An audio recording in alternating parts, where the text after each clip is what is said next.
YouTube, what the crap's going on? HeirofCarthage here, and for me, this is a big day in Total War history. It's honestly one of the things that I've been waiting for ever since I started playing Rome Total War a long time ago.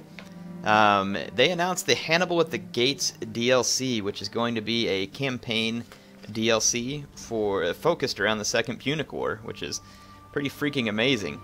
I have some notes here that'll help me walk through the specifics of what's going to be coming out so that I can better inform you. Sorry I don't really have a real clear way to set all this up where you can see the specifics.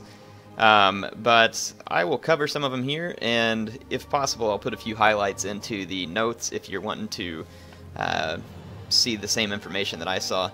So in any case, essentially there's a new campaign minimap in this DLC that, well, I'll just read their description. It says a more detailed representation of the Western Mediterranean than the Rome 2 map, with players able to expand across 19 provinces, which is pretty cool. It sounds more like a Caesar and Gaul map. The interesting thing is that they're going to add in some tribes here. One of them I don't know how to pronounce. I haven't heard someone pronounce it yet. It's like Arvasi, Arvasi, something like that. Anyway, there's three new factions that are going to be introduced to the game. So if you buy the DLC, these three factions are going to be available to play in the Grand Campaign as well. And those factions are Syracuse, which is located on Sicily, the Arvasi, and Lusitani, which are going to start in the area around Iberia. So that's going to be interesting, and they're going to play a role in the new campaign mode, as far as we've been told. But again, if you buy the Hannibal at the Gates DLC, you'll be able to play these factions in the main campaign as well. And obviously it sounds like they will be made available in multiplayer as well, I would assume. So it says there's another new note here. We don't know a whole lot yet. Supposedly there's a new rally point coming out that's going to tell us more. But the new feature that I'm reading about here, or at least one of them, it says diplomacy-focused technology. It says Rome and Carthage both feature new civil tech tree branches focused on diplomacy. Both sides begin with multiple allies and client states and can undermine their opponent's support by diplomatic means. So I think there's going to be something similar to what we saw in Caesar and Gaul, maybe a second iteration. What it really means, I don't think we know yet, so I don't want to make any assumptions until I see it. It could just be tech tree, or it could be an attempt to create a more political system in the game. I honestly don't know. Either way, it sounds like it'll be an interesting facet of the game. And from what I'm hearing so far, again, I don't know this. These are just speculation on my part, so I'm not trying to get people's hopes up or anything like that. I'm just saying it seems like they're trying to create a dynamic similar to what was there in the Second Punic War, where Hannibal was trying to destabilize the Roman allies or the different factions around Rome in order to strengthen his position. There will be 12 turns per year, which means that each turn represents a month, and the time period is from 218 to 202 BC, so that'll be pretty exciting. They are also saying that it's going to be available as a multiplayer campaign, so if you're looking for a more compact, focused multiplayer campaign, that's what they're advertising it as. There's also two new historical battles. Two of these I think a lot of you are going to be pretty darn excited about. The two that they're going to add in are the Battle of Cannae, which was 216 BC, where Hannibal defeated the Romans massively, and then the Battle of Zama in 202 BC, where Scipio Africanus was able to finally defeat Hannibal once and for all and end the Punic War. So those are the two historical battles they're going to add. And again, I already mentioned this, the playable factions, the Arvasi, I guess is what I'll call them, and the Lusitani and Syracuse, each one featuring its own faction traits, unique characteristics, unique units, and campaign start position. So we're told a little bit about each of these factions, so I'll read you a little bit. Again, this is just press release stuff that I'm reading, so we don't really know a lot of specifics, but I'm just telling you what I know so that you know it. And then I'll give you my thoughts once I get done going through the press release. So it says, the Arvasi, it says, imperialist expansion brought Carthage and Rome to their door, you know, kind of blah, blah, basically saying that the Arvasi have a choice between joining Rome or Carthage in this fight, and that either one presents a great deal of danger.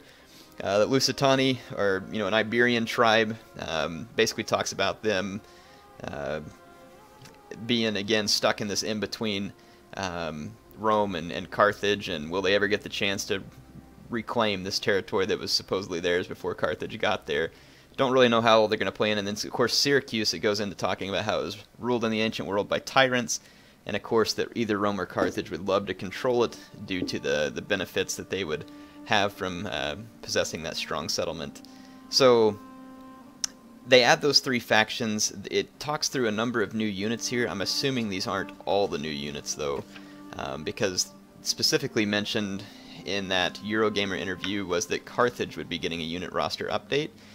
I have some speculation going on here, and this is just speculation, folks, so I'm trying to preface that.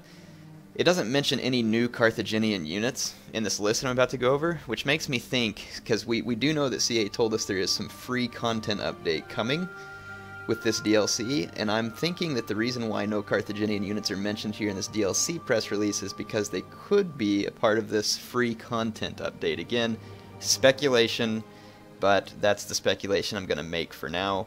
CA didn't promise it or anything else, so if it doesn't happen, don't go saying that Air told us this.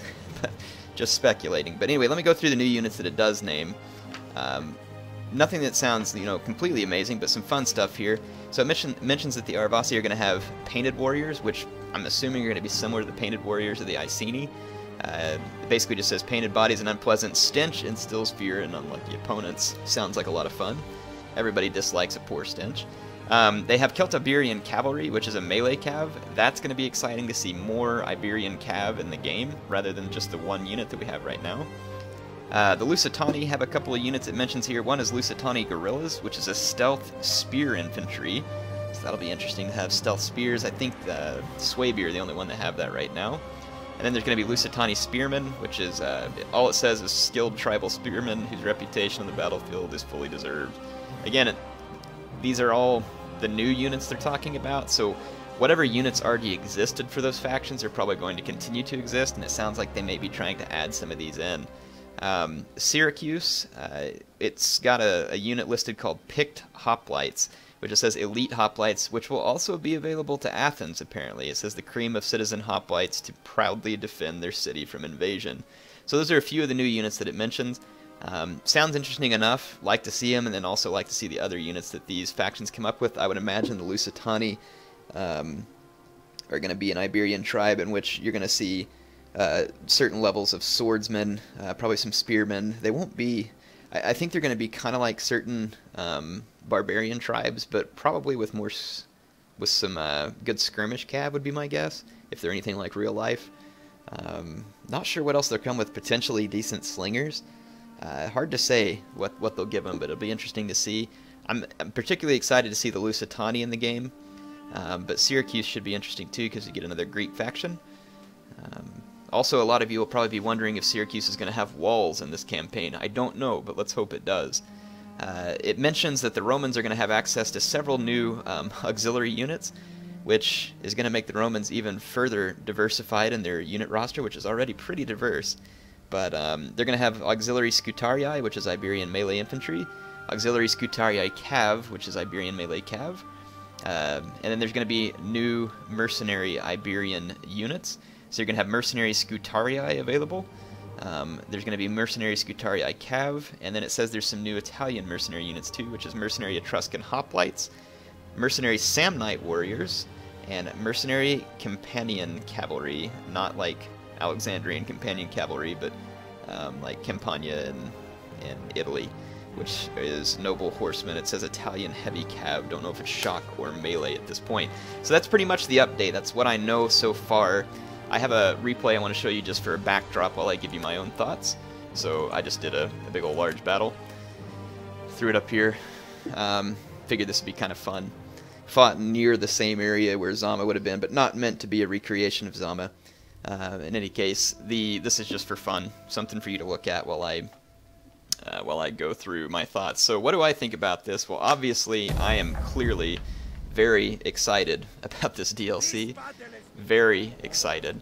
And the reason I say that is because, obviously, I've been waiting for this kind of thing for a long time. It's going to be so awesome to have a purely Hannibal-focused campaign. So a lot of you are probably going to have that first question, well, Aaron, are you going to show us this campaign? I absolutely am. So right now, it comes out on the 27th, so I should have plenty of time to finish the Carthage campaign. I'll go ahead and finish that. And then I I'll get your input. Obviously, some of you like the Bactria campaign, some of you like the Caesar and Gaul campaign, and I'm not saying I'm quitting them, but they've been going for a while. Carthage has been going for a while. I have to cover the Hannibal at the Gates DLC. There's no way I'm not going to play it when it comes out.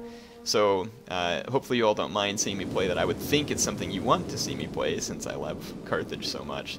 So it will be coming. We can rethink the other campaigns too. If you're all ready to see me move on, I can move on. If you want to see me finish those now, that's fine. I can finish them later. We can do whatever you want. I'll take your feedback. I just want to make sure and keep things on the channel fresh and interesting so that you all like it. I'll turn off the flag, so this might be a little bit more of a cinematic for you. So in any case, we'll come down here to ground level. So I'm extremely excited about it. I have high hopes for it. Caesar and Gaul, for me, was a nice addition. I didn't think there was anything strange or weird about it. It was a more focused campaign. It had features like seasons, which we'll also get in the Hannibal campaign. So a lot of exciting things that I think are going to be there. So it's just going to be a more focused campaign around the Western Mediterranean, which is generally the area that I'm more interested in historically. So I'm very excited about that. In any case, yeah, that's as far as other thoughts. I think it's too early to speculate. I'm going to wait till we see the rally point, and then I'll do another update for you all, and we'll kind of see what we see then. But I'll let you keep watching this huge battle. Hopefully it runs all right, because this is a really large battle with lots of units on the field, but it should run fine on my computer. But yeah, so as far as anything else, I don't really know that I have a whole lot else to add to it right now, other than I am obviously extremely excited about it. I like what I see so far. Very excited about the Lusitani. I'm interested to see if Carthage gets some specific general skills, you know, kind of like Rome and some of the other factions did in the Caesar and Gaul expansion. So it'd be nice to see Carthage get something like that. More mercenaries for Carthage is going to be fantastic. I don't know what else is going to come, so I don't want to just over-speculate this thing here. So, yeah. In any case, see the bloody battlefield here, looking pretty slick. I guess real quick while I'm on here, I'll go ahead and mention the fact that patch 10 did come out. The beta did, at least. It's not the same kind of patch that patch 9 was. I can cover it with you all soon if you want. The reason I haven't covered it yet is because it's still in beta. Check out these Cretan archers firing the flaming shot. That was pretty cool looking. Guess I missed it though. Very cool unit indeed. But in any case, yeah, so I haven't covered patch 10 yet, and that's mainly just because I think that it's going to change some before it goes live, and so I'm kind of waiting to see what the builds are. But the general focus of patch 10 was actually just around optimization, mostly, it looks like. There were a few small fixes mentioned to siege stuff, and there's been mixed reports on whether or not those are working very well. And again, that's why I'm holding off on reporting on it, because it's still a beta, and I don't really see a whole lot to report on the moment. However, I think that if you're a person who doesn't have a high-end machine and you've been having trouble getting this game to run smoothly, it sounds like patch 10 is going to be something you're interested in. And I mean, look at this. I have 40 units on the screen right now for each army. And it hasn't run perfect, but it's run pretty darn smooth, all things considered. I don't know, because I never really benchmarked my computer before the patch 10 beta. I guess I could uninstall it and try it. But I've heard a lot of people say that it improved their FPS rates by 5 to 10 frames. Every little bit helps. They've done a lot more optimization, I think, with, they mentioned a few things around trying to get rid of some optimization issues that people were experiencing around core affinity with their processors, and they've apparently done some work on the unlimited video memory, and I think they've built in some support for crossfire. Again, if you want to see, check in the description. I'll put a link to the patch notes. You can go check it out for yourself so that I don't mistell you something. But don't expect this patch to be something where we see a whole bunch of new unit balancing or tweaks, because that's not what this one's going to be. However, CA has mentioned that they are going to continue patching, so for those of you who are like, what the crap, there's not any big changes like that in this one, it's probably because they're just planning to either release it with the free Carthage update, or they've got a patch 11 already in the works. Clearly they're focusing on optimization, which some people have been very mad because they wanted to see a whole bunch of other stuff get fixed.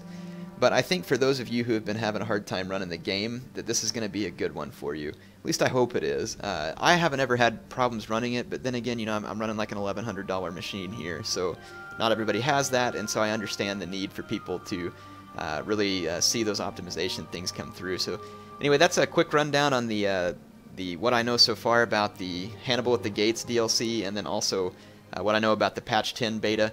Again, the video was a little disjointed, but at least I had the notes in front of me and I could kind of walk through those with you. But again, my thoughts in general is obviously, man, I'm excited. Can't wait. I'm going to play it as soon as I can. There is one downside to all this, which is I'm going to be in Pennsylvania on a recruiting trip for my company when this releases, so I won't be able to bring you footage on day one, unfortunately. Pretty upset about that, but I will be back the day after it releases, and I will get you footage up just as quick as I can. Obviously, other people are going to cover it, but keep in mind that their coverage won't be near as good as mine. I'm just kidding. No, I know you all probably want to see me cover it because I like Carthage so much, but if you're just, really itching when it first comes out, I won't have something out the day of.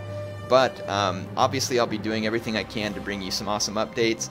I'll even see if there's some possibility of me trying to get a hold of some footage or anything I can. Again, this is all just stuff I'm throwing out there. I have no promises or anything else. I'll do what I can to bring you updates because this one's a big one to me.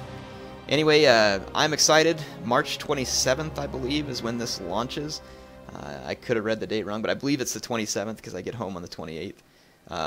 Yeah, so March 27th, I will see you all on the road from Saguntum to Rome. Raffle stomping Romans the entire way. HeirofCarthage signing off for now.